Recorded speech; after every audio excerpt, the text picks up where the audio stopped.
2021 के अंदर ये दोनों स्टॉक के ऊपर लगातार गिरावट है, लेकिन इसके बावजूद भी कल के दिन के अंदर कैप्लिन पॉइंट्स लेबोरेटरी की बात करें तो मार्केट में 12% की एक तगड़ी तेजी के साथ स्टॉक की क्लोजिंग देखने को मिल रही है 452 रुपीज पे।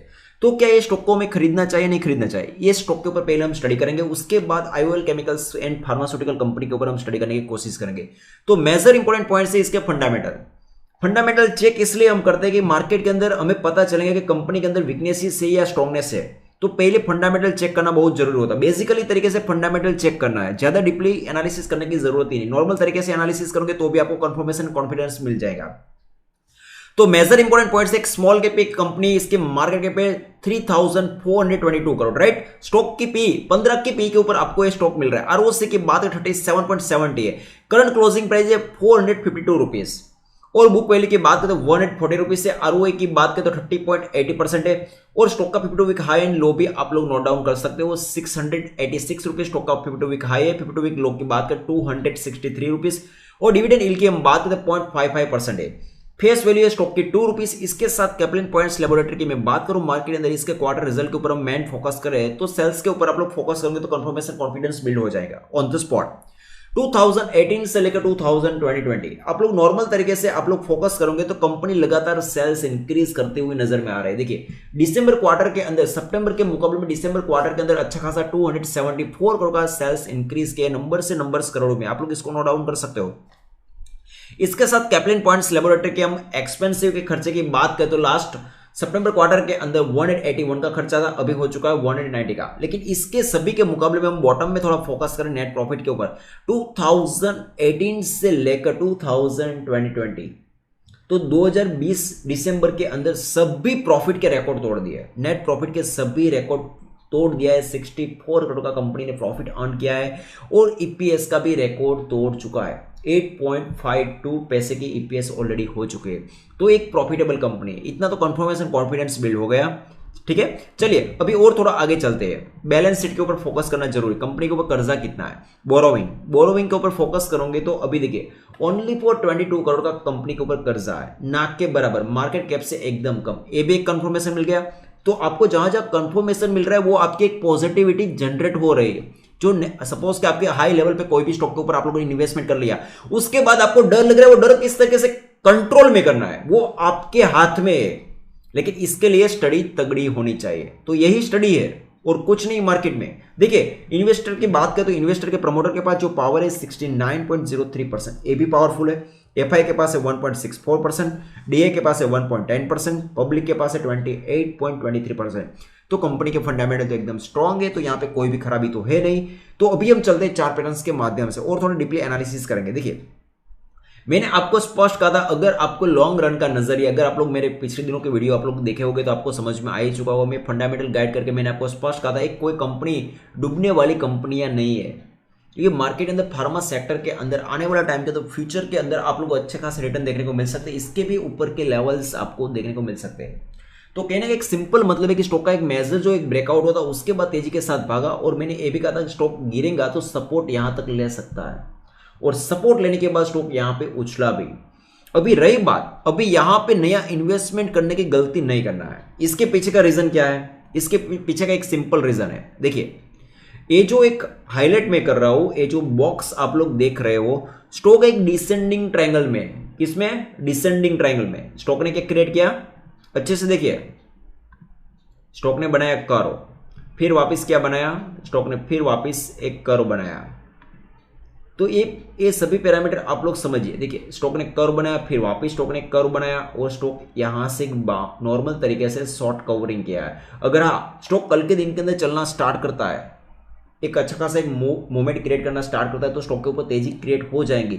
लेकिन ये तेजी कब क्रिएट होगी एक्चुअल में, उसके पीछे का रीजन एक मेजर स्ट्रिक्टली एक सपोर्ट एरिया। ये सपोर्ट एरिया हमारे लिए बहुत इंपॉर्टेंट है। देखिए ये जो लाइंस मैंने ड्रॉ इसलिए की क्योंकि स्टॉक ने यहां पे भी सपोर्ट लिया था और यहां पे ब्रेक डाउन करने के बाद फिर वापस उछल गया और स्टॉक ने यहां पे 2 टाइम्स सपोर्ट लेने के बाद तीसरी बार भी यहां पे सपोर्ट लिया, फिर वापस ब्रेक डाउन और अभी भी स्टॉक एक रेजिस्टेंस के अंदर काम कर रहा है। कहने का एक सिंपल मतलब है ये जो तेजी है एक पैनिक करने वाली तेजी मुझे दिखाई दे रही है।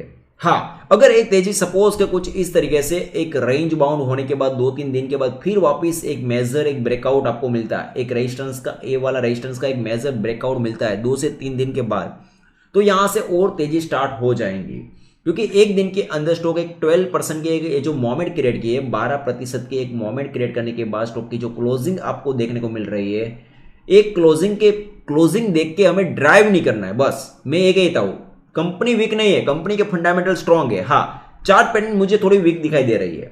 चार्ट पैटर्न इतनी तेजी के साथ गिरने के बाद एक दिन की तेजी, इतनी पावर के साथ गिरावट में यहाँ पे करेक्शन देखने को मिल रहा है। अभी एक दिन की तेजी के पीछे में भागना नहीं है, हमें यहाँ पे 3 से 4 दिन वेट करना है, 3 to 4 days only for wait कीजिए। उसके बाद मैं फिर वापस एक वीडियो बनाऊंगा आप लोग कैप्लिन पॉइंट्स के ऊपर, फिर वापस में गाइड करूंगा। अभी फिलहाल नया इन्वेस्टमेंट करने की गलती मत कीजिए। अगर आपके पास है लॉन्ग रन का नजरिया तो आप लोग बने रहिए। इसके बाद में बात करूं आईवल केमिकल्स फार्मास्यूटिकल कंपनी की, ये भी एक स्मॉल कैप की कंपनी, इसके मार्केट कैप 3243 करोड़ और इसकी स्टॉक की पे की बात कर 7 की पी के ऊपर स्टॉक मिल रहा है। आरओसी 68.9% है और इसके साथ करंट क्लोजिंग प्राइस है 552 रुपीज। बुक वैल्यू की बात है 186 रुपीज। आरओए की बात है 56.90% है और हाई एंड लो की बात करते हैं 899 रुपीज। स्टॉक का 52 वीक हाई है और स्टॉक का 52 वीक लो है 184 रुपीज। डिविडेंड यील्ड की बात है 0.72% है। स्टॉक की फेस वैल्यू है 10 रुपीज।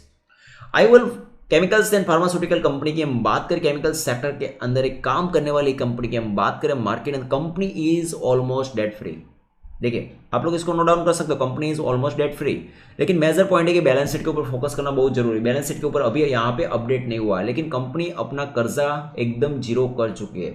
अभी नेक्स्ट अपडेट आएगा वेबसाइट के ऊपर, तभी आपको पता चली जाएगा। और वैसे भी कंपनी डेट फ्री हो चुकी है। और क्वार्टर रिजल्ट के ऊपर आप लोग फोकस करोगे तो ये कंपनी की जो सेल्स की मैं बात करूं, सेल्स लगातार इंक्रीज होने वाली सेल्स सितंबर क्वार्टर के मुकाबले में दिसंबर क्वार्टर के अंदर यहाँ पे सेल्स के अंदर गिरावट देखने को मिल रही है।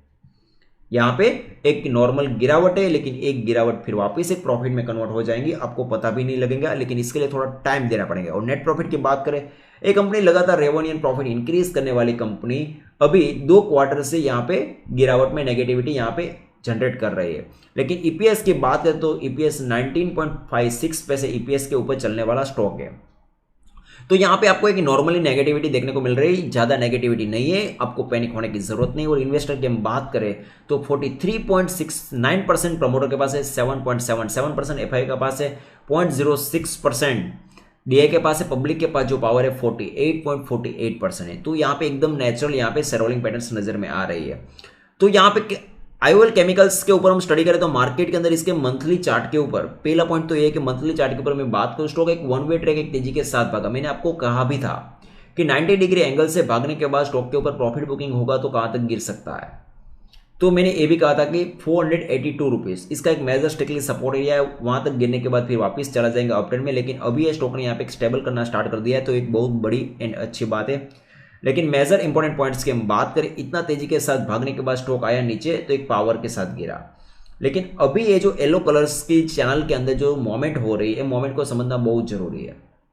पहले मैं मेजर पॉइंट है कि इसका कलर थोड़ा मैं लाइट कर लेता हूँ ताकि हमें समझने में और भी आसानी हो पाए। Just a second.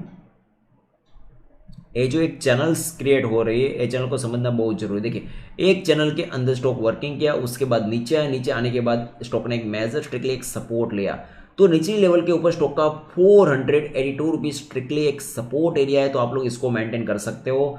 तो ये सपोर्ट एरिया एक तरीके से मेंटेन करना बहुत जरूरी है। देखिए स्टॉक ने यहाँ पे सपोर्ट लिया, फिर वापस स्टॉक एक सपोर्ट भी ले सकता है क्योंकि स्टॉक नीचे आ रहा है, स्टॉक एक नीचे आ रहा है। स्टॉक का जो प्रेशर क्रिएट हो रहा है वो प्रेशर क्रिएट हो रहा है बॉटम की ओर। देखिए प्रेशर जहां क्रिएट हो रहा है वो चीज समझिए, प्रेशर यहाँ पे क्रिएट हो रहा है। ऊपरी लेवल पे प्रेशर क्रिएट होता तो स्टॉक अपसाइड में ब्रेकआउट देता, स्टॉक ब्रेक डाउन करने की कोशिश कर रहा है। अगर इस बार स्टॉक का गिरता है तो 482 तक स्टॉक गिर सकता है, इससे ज्यादा गिरने की संभावना नहीं है। और उसके बाद फिर वापस स्टॉक की जो मोमेंट अभी मुझे देखने को मिल रही है, अभी इसको अच्छे से आप लोग रीड करोगे तो आपको एक कंफर्मेशन मिलने वाला है। देखिए स्टॉक जो मोमेंट क्रिएट कर रहा है, कुछ इस तरीके से एंगल से मोमेंट क्रिएट करने की पूरी तैयारी कर रहा है।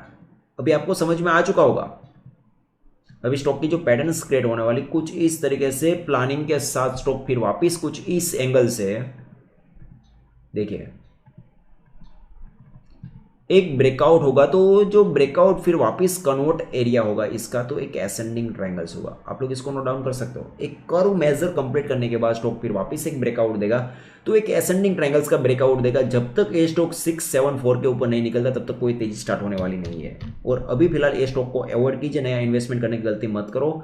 और हाँ, पोर्टफोलियो के अंदर है तो लॉन्ग रन का नजरिया है तो लॉन्ग टर्म के लिए स्टॉक अच्छा है। अगर आपको डर लग रहा है तो खास करके 482 रुपीज का स्ट्रॉन्ग स्टॉप लॉस मेंटेन कर सकते हो।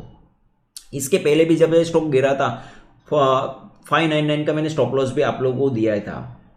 अगर आपको शॉर्ट टर्म का नजरिया है तो आप लोग एग्जिट कर लीजिए, अगर लॉन्ग रन का नजरिया है तो आप लोग यहाँ पे बने रहे, क्योंकि स्टॉक एक तेजी क्रिएट किया, एक साल में इतनी तेजी क्रिएट करने के बाद गिरा। अगर आपको समझना है चार्ट पैटर्न्स को तो डीवीएस लैब का स्टॉक ले लीजिए। डीवीएस लैब के स्टॉक की मैं बात करूं 2017 चल रहा था, उस टाइम पे मॉर्निंग में 10 बजे स्टॉक क्रैश हुआ था, एग्जैक्टली 10 बजे। और ये जो स्टॉक 1300 रुपये का स्टॉक गिरकर हो गया था ऑन द स्पॉट, एक गिरने के बाद हो गया था 660 के आसपास। तब उस टाइम पे सब लोग यही कह रहे थे कि ये कंपनी डूब जाएंगी, कुछ होने वाला नहीं है। लेकिन फार्मा सेक्टर की कंपनी है। लेकिन पहले उसका चार्ट आप लोग देखोगे तो स्टॉक एक तेजी के साथ भी भागा था, और आज की डेट के अंदर स्टॉक 3000 के आस ऊपर घूम रहा है। डीवीएस लैब ही है, वही डीवीएस लैब है। आप लोग इसकी हिस्ट्री चेक कीजिए, आपको कंफर्मेशन कॉन्फिडेंस बिल्ड हो जाएगा। अगर कोई भी सेक्टर के अंदर आप लोग को डर लगता है इन्वेस्टमेंट करने के बाद, तो पहले फंडामेंटल चेक करो, फंडामेंटल कितने स्ट्रांग है वो देखिए। और मार्केट के अंदर अगर आप लोग लॉन्ग रन का नजरिया है तो लॉन्ग टर्म में तो कंपनी ऊपर भी जाएंगी नीचे भी आएंगी। तो 5 साल का नजरिया है तो 5 साल में आप एसआईपी के ऊपर ज्यादा फोकस करोगे तो आपका डर कंट्रोल में रह सकता है। अगर लमसम अमाउंट डाल रही है तो स्टॉप लॉस तो मेंटेन करना ही पड़ेगा।